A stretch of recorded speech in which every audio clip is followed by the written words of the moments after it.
Hello students, তুমি কি জানো হিমালয় পর্বতমালার উৎপত্তি কী করে হয়েছে? হিমালয় পর্বতমালার অবস্থান কত দূর?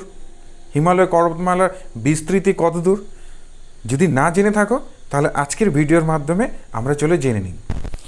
আমি তোমাদের শরৎ স্যার আজকে এই বিষয় নিয়ে তোমাদের আলোচনা করছি। দেখো, হিমালয় পর্বতমালা যদি জানতে হয় প্রথমে আমাকে জানতে হবে এই হিমালয় পর্বতমালাটি উৎপত্তি কী করে হলো। তাহলে উৎপত্তি জানার আগে তোমাকে চলো একটা ছোট্ট একটা ছবি দেখিয়ে দিই। এই যে ছবিটি দেখছো, এই ছবিটি হচ্ছিল কি আনুমানিক প্রায় 9,50,00,000 বছর আগে, যখন পৃথিবীর মধ্যে যে স্থলভাগগুলি ছিল সেগুলো কিন্তু আলাদা আলাদা ভাগে ভাগ করা ছিল, ভাগ অবস্থান করছিল। তার আগেও একটা ভাগ ছিল, সমস্ত পৃথিবীর মধ্যে একটি স্থলভাগ এবং একটি জলভাগ ছিল। তারপর সেটি ধীরে ধীরে ভাগ হতে হতে এই যে 9,50,00,000 বছর আগের যে ছবিটি দেখতে পাচ্ছ এই ছবির মধ্যে অবস্থান করছে। আচ্ছা, এখানে উপর দিকে যদি খেয়াল করো, দেখো ইউরেশিয়া বলে একটি ভূখণ্ড রয়েছে। নিচের দিকে দেখো ইন্ডিয়ান প্লেট অর্থাৎ ভারতীয় পাত বলে একটি ভূখণ্ড রয়েছে। এর ঠিক মাঝ বরাবর এই স্থানে রয়েছে টেথিস বলে একটি সাগর। তাহলে আমরা কি দেখলাম? উপর দিকে ইউরেশিয়া বলে একটা পাত, নিচের দিকে আছে হলে গিয়ে ভারতীয় একটি পাত। এবার বলে স্যার এই পাত কী জিনিস? পাত হচ্ছে গিয়ে পৃথিবীর উপরে যে ভূখণ্ডটি আছে, অর্থাৎ পৃথিবীর ম্যাগমার উপরে, অ্যাস্থনোস্ফিয়ারের উপরে ভাসমান যে ভূখণ্ডটি, সেই ভাসমান ভূখণ্ডকে বলা হয় পাত। এই পাতগুলো এক স্থান থেকে অন্য স্থানে সরে যায়, কেননা পৃথিবীর মধ্যে ভেতরে যে ম্যাগমাগুলো আছে সেগুলো নড়াচড়া করে। আমাদের অত ডিটেলসে যাব না, আমরা শুধু জেনে নিই এখানে পাত। তাহলে আমাদের এখানে দুটো পাত, একটা ইউরেশিয়া পাত উপর দিকে এবং একটি আছে ভারতীয় পাত। এই দুটো পাতের মাঝ বরাবর কি বললাম? টেথিস বলে একটি সাগর। এবার একটু আগে বললাম পাতগুলি নড়াচড়া করছে, অর্থাৎ এক স্থান থেকে অন্য স্থানে সরে যায়। এই কারণের জন্য এই যে ভারতীয় পাতটি দেখতে পাচ্ছ, এই ভারতীয় পাতটি ধীরে ধীরে উত্তর দিকে সরতে থাকে। কোথায়? সেটা হচ্ছে এই যে ইউরেশিয়া পাতটি দেখতে পাচ্ছ, ইউরেশিয়া পাতের দিকে ধীরে ধীরে ধীরে ধীরে সরতে যাচ্ছে। এবং যখন সরে যাচ্ছে দেখবে মাঝখানে যে সাগরটি রয়েছে টেথিস সাগর। এবার অন্য একটি ছবির মাধ্যমে দেখি। দেখো এখানে কি হচ্ছে, আমি দুটো পাত দেখাচ্ছি। দেখো এই একটি পাত এবং এই একটি পাত। এই পাতের মাঝ বরাবর সমুদ্র। আমরা ধরে নিলাম এই যে সমুদ্রটি সেটি হচ্ছে আমাদের টেথিস সাগর। তাহলে কি হচ্ছে, দুদিকের ভূখণ্ড থেকে কি হচ্ছে, প্রচুর পরিমাণে নদী আসে। এবার সেই নদীর জলগুলো কী হয়, ধীরে ধীরে ধীরে ধীরে যখন সমুদ্রের মধ্যে পড়ছে, নদীর জলের সাথে পলি, বালি, নুড়ি, কাঁকড় এইগুলো নিয়ে এসে সেখানে জমা করে। অর্থাৎ নিচের দেখো সমুদ্রের তলদেশে পলি সঞ্চয় করছে এবং এই পলিগুলো বহু দিন ধরে জমা করতে করতে করতে কি হয়, একটা স্তরের তৈরি করে। এই যে স্তরটি দেখতে পাচ্ছ, এই ধরনের স্তর তৈরি করে। এবার এই যে স্তরটি আছে, এই স্তরের উপর দিক থেকে ধীরে ধীরে ধীরে নিচের দিকে জমা হতে থাকে এবং উপর দিকে চাপ দিচ্ছে। এবং একটু আগে বললাম দুটো পাত দুদিক থেকে চাপ দিচ্ছে, একটি হচ্ছে ইউরেশিয়া পাত আর একটি ভারতীয় পাত। এইবার দেখো এই পাত চাপটাকে বলা হয় পার্শ্বচাপ।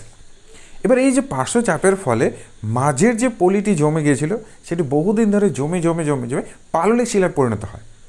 এবার এই পাললিক শিলাটি কি হয়, শক্ত হয়ে গেল, শিলায় পরিণত হলো। দুদিক থেকে চাপ দিল, অর্থাৎ পার্শ্ব চাপ দিচ্ছে দুদিক থেকে। এবার চাপ দেওয়ার ফলে কি হচ্ছে, মাঝখানের যে অংশটি যেটি পাললিক শিলা তৈরি হলো, এই অংশটি কি কুঁচকে যায়, কুঁচকে গিয়ে ভাঁজের তৈরি হয়।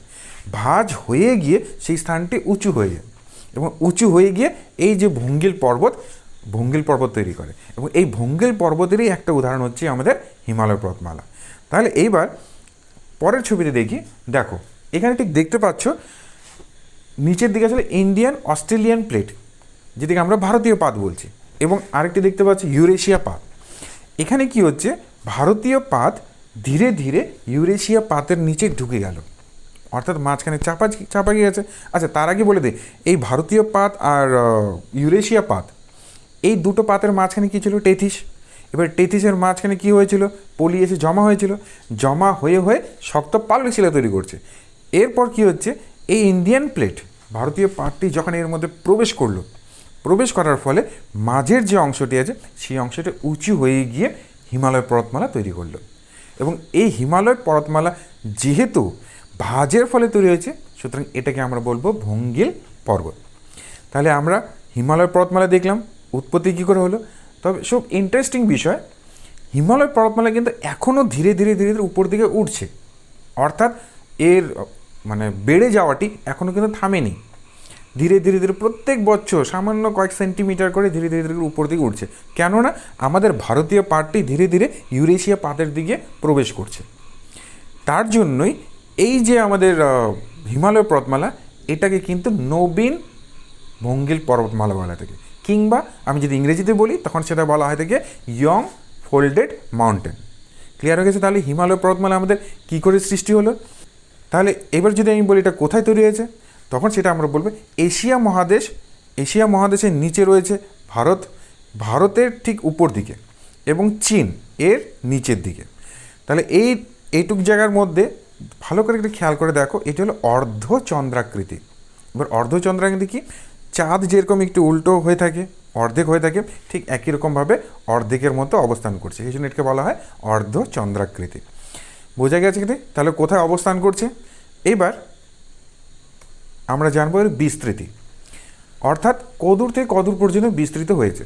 আমরা যে ম্যাপটা এখন দেখতে পাচ্ছি, এই ম্যাপের মধ্যে খেয়াল করো, টোটাল ভারতের উপর দিক অর্থাৎ উত্তর দিকে এই হিমালয় পর্বতমালাটি অবস্থান করছে। আমি যেখানে দাগ দিয়ে রাখছি, এই দাগের মধ্যে হিমালয় পর্বতমালা অবস্থান করছে।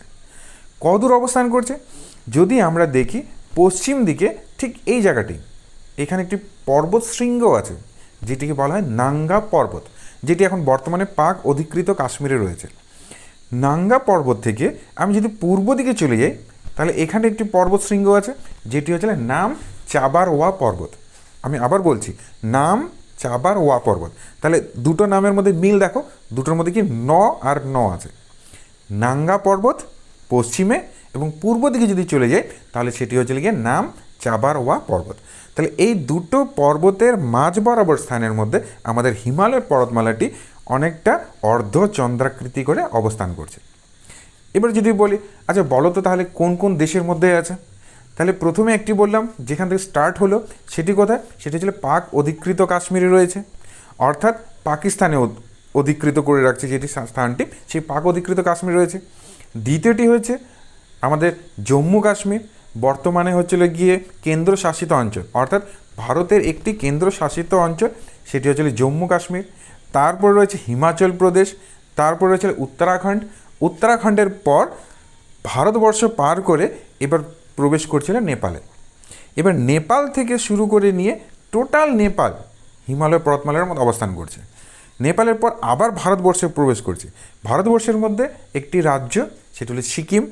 তার নিচে আমাদের যে রাজ্য পশ্চিমবঙ্গ, এই পশ্চিমবঙ্গের মধ্যে কিছুটা জুড়ে তোমরা জানো দার্জিলিংয়ের পাহাড় রয়েছে, এখানে রয়েছে।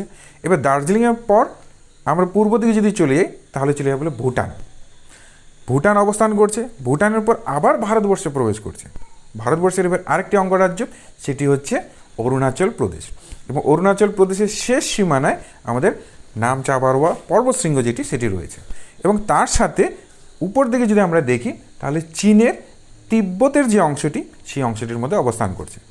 তাহলে কোন কোন দেশ এবং কোন কোন জায়গার মধ্যে অবস্থান করছে? যদি দেশ বলি তাহলে এক হচ্ছিল পাক অধিকৃত কাশ্মীর, অর্থাৎ পাকিস্তানের মধ্যে রয়েছে, ভারতে রয়েছে, নেপালে রয়েছে, ভুটানে রয়েছে এবং চীনের তিব্বতে রয়েছে।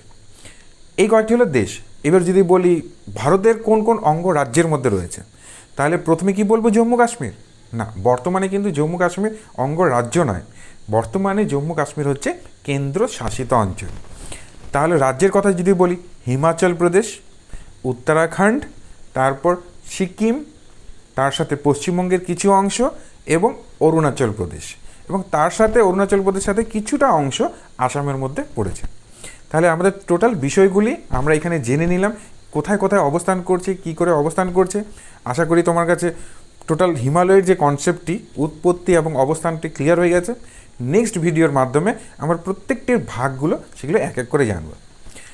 তাহলে এবার তোমার কাছে যাওয়ার আগে একটা কোশ্চেন রেখে দিয়ে, সেটা হচ্ছে গিয়ে আমাদের এই যে হিমালয় পর্বতমালাটি রয়েছে, অর্থাৎ আমাদের ভারতবর্ষের উত্তর দিকে যে হিমালয় পর্বতমালাটি রয়েছে, এটি যদি আমি দৈর্ঘ্য বলি তাহলে টোটাল কত কিলোমিটার দৈর্ঘ্য?